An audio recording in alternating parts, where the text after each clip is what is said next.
wahai Jibril, sampaikan kepada Muhammad, innahu awwalun nasin kharijun fil ardi la baisu. Dia adalah manusia pertama yang akan aku bangkitkan dari kubur.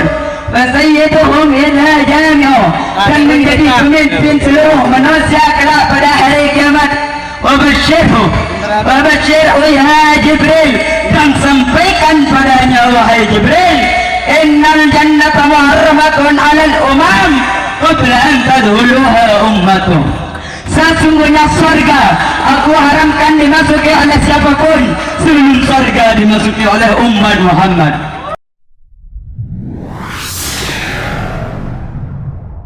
Assalamualaikum warahmatullahi wabarakatuh. Bismillahirrahmanirrahim.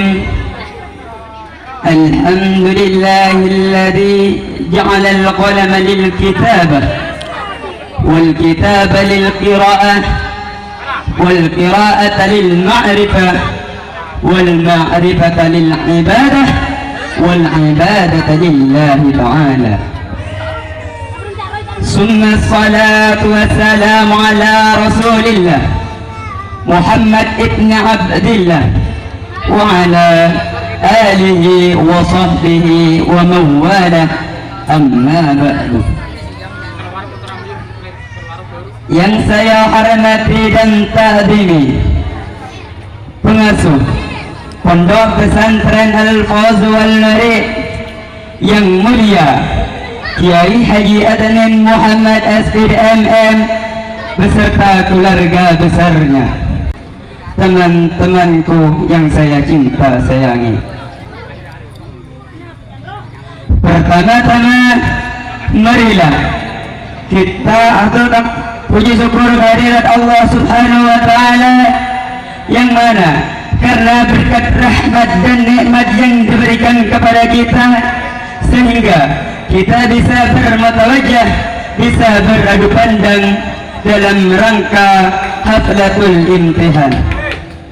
Kedua kalinya salawat beserta salam marilah kita aturkan kepada Nabi Muhammad yang di hari lahirnya berhala rabah satu demi satu, yang di detik-detik wafatnya masih mengingat kita umatnya, yang keberadaannya mampu menyelamatkan kita dari alam jahiliyah menuju alam islamiyah.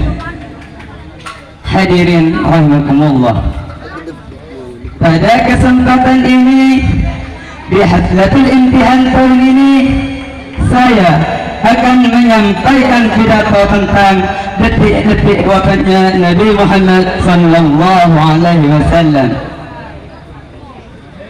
Sayyidina Ali karramallahu wajhah berkata, sesungguhnya Nabi Muhammad sallallahu alaihi wasallam di akhir hayat beliau, pada detik-detik terakhir nafas beliau, aku melihat beliau menggerakkan bibirnya dengan 2 kali gerakan. Ketika itu aku mendekatkan telingaku dan mendengar beliau berkata, ummati, ummati, ummati. Ketika itu saudara-saudara, ketika itu Allah berkata kepada Jibril, wahai Jibril, turunlah dan beritahu kepada Muhammad bahwasanya aku memberikan dia 2 pilihan. Apakah dia memilihku atau memilih dunia?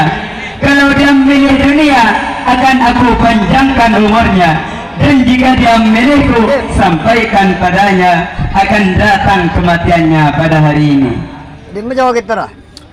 Datang Jibril dengan bawa pesan tersebut, lalu disampaikan kepada Nabi. Kata Nabi, wahai Jibril, sampaikan kepada Allah bahwasanya aku lebih memilih Allah. Kehidupan yang sebenarnya bagiku, kehidupan yang sebenarnya bagiku itu bukan dunia. Kehidupan yang sebenarnya bagiku ketika ruhku berpindah dan berjumpa dengan Allah. Akhirnya saudara-saudara, datanglah Israel untuk mencabut nyawa Nabi Muhammad SAW. Pada saat itu Nabi Muhammad berada di rumah Sayyidatina Aisyah di atas kasurnya.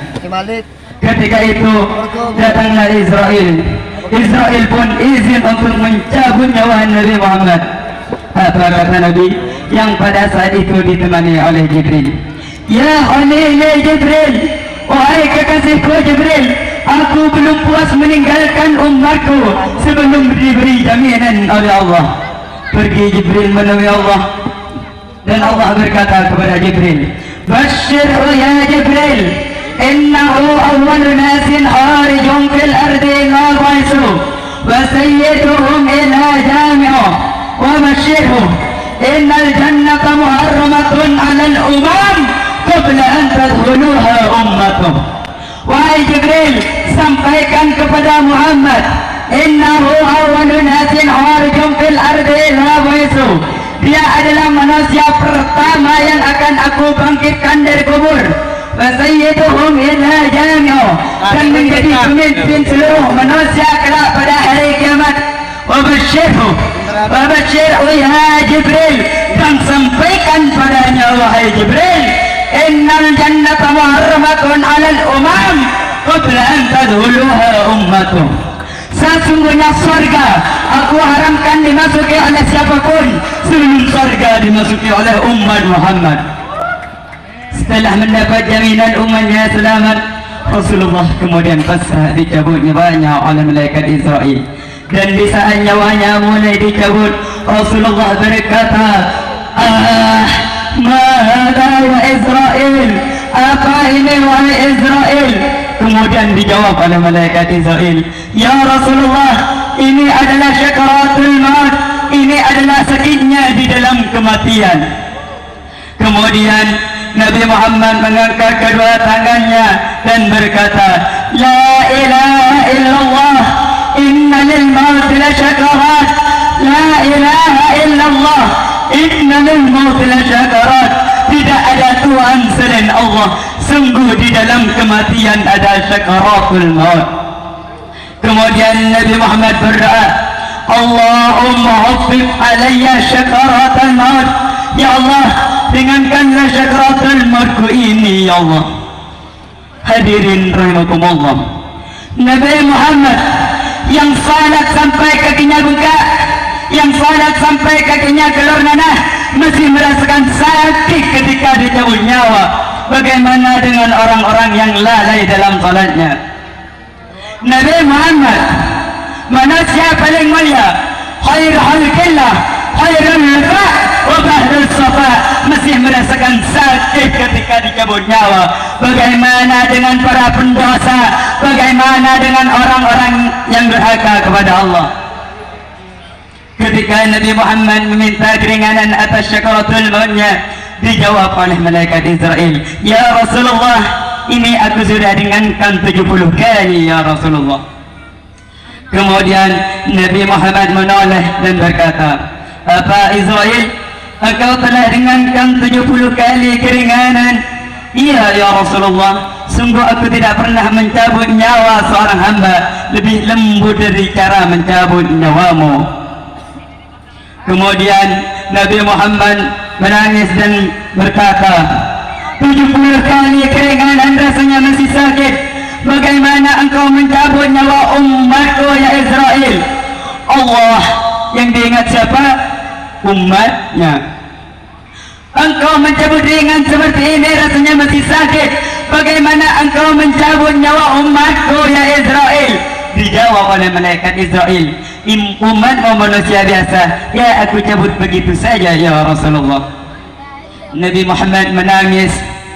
Lalu Nabi Muhammad mengangkat kedua tangannya dan memohon kepada Allah, ya Allah, inna lil maut la syakarat, la ilaha illallah, inna lil maut la syakarat, sungguh di dalam kematian adalah sakaratul maut. Allahumma hafif ala ummati syakaratul maut, Allahumma hafif ala ummati syakaratul maut. Ya Allah, ringankanlah syakaratul maut umatku, wasaqil alayya, dan bebankan kepadaku. Sampai tidak sadar doanya Nabi Muhammad seperti itu. Wasaqil alayya itu doa cinta. Bagaimana doanya Nabi Muhammad bisa seperti itu? Itu bahasa cinta yang tidak bisa diterjemahkan oleh akal. Sakaratul maut begitu sakitnya, membayangkan betapa sakitnya ketika umatnya dicabut nyawanya. Maka Rasulullah mengatakan, ya Allah, ringankanlah sakaratul maut dari umatku, bukankan kepadaku saja ya Allah. Wala sawfa yu'tika fatarda. Permintaan Nabi Muhammad tidak ditolak oleh Allah.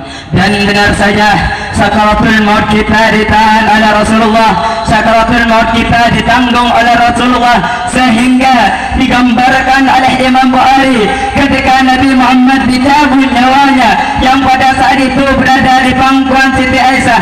Siti Aisyah melihat keringat dingin yang keluar dari kening Rasulullah. Siti Aisyah tidak pernah melihat keringat keluar seperti itu. Bahkan di saat dipegang kepada Rasulullah, panasnya melebihi panasnya orang biasa. Setiap kali ada kain dicelupkan ke air lalu ditempelkan ke kening Rasulullah, langsung mengering. Saat itu Rasulullah mengatakan, la ilaha illallah, inna lil maut la syakarat.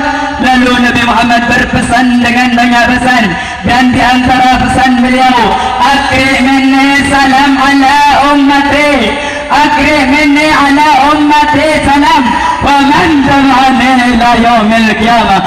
Aku titip salam pada umatku dan orang yang mengikutiku sampai hari kiamat. Sadari paham salam Rasulullah. Kemudian Nabi Muhammad merasakan sangat sakit yang sangat untuk kita. Kemudian Nabi Muhammad mengangkat tangan tinggi-tinggi dan berkata, la ilaha illallah, inna lil maut la syakarat. Tiba-tiba tangan itu semakin turun dan ditangkap oleh Siti Aisyah. Dan di saat tangan itu jatuh di tangan Siti Aisyah, tiba-tiba paha Siti Aisyah merasakan berat kepada suci Rasulullah sallallahu alaihi wasallam. Dan Siti Aisyah sadar bahwasanya Rasulullah telah kembali kepada Allah. Sallu ala Nabi Muhammad. Siti Aisyah bingung melihat seperti itu. Ditaruh pelan-pelan wajah Rasulullah sambil berkata, Rasulullah telah meninggal. Para sahabat Nabi pada bingung. Sayyidina Ali terduduk tidak bisa berdiri, Sayyidina Utsman tidak bisa ngomong. Ada sahabat Sayyidina Zaid berkata, aku baru melihat Rasulullah, setelah ini aku tidak ingin melihatnya lagi selain Rasulullah. Ya Allah, butakan mataku, aku tidak ingin kotori mataku dengan selain Rasulullah. Tiba-tiba ia benar-benar dibutakan oleh Allah. Berbagai macam kejadian pada saat itu. Madinah heboh luar biasa dengan meninggalnya Rasulullah, dan sungguh meninggalnya Nabi Muhammad menghidupkan hati yang mati. Semua umat muslimin menangis atas kepergian sang panutan hidupnya. Hadirin rahimakumullah, mungkin saya cukupkan di sini pidato saya, tapi sebelum pidato ini saya tutup, marilah kita bersalawat kepada Nabi Muhammad. Allahumma salli ala Muhammad, Allahumma salli wa sallim alaika ya Rasulullah, Allahumma salli wa sallim alaika ya Nabi Allah.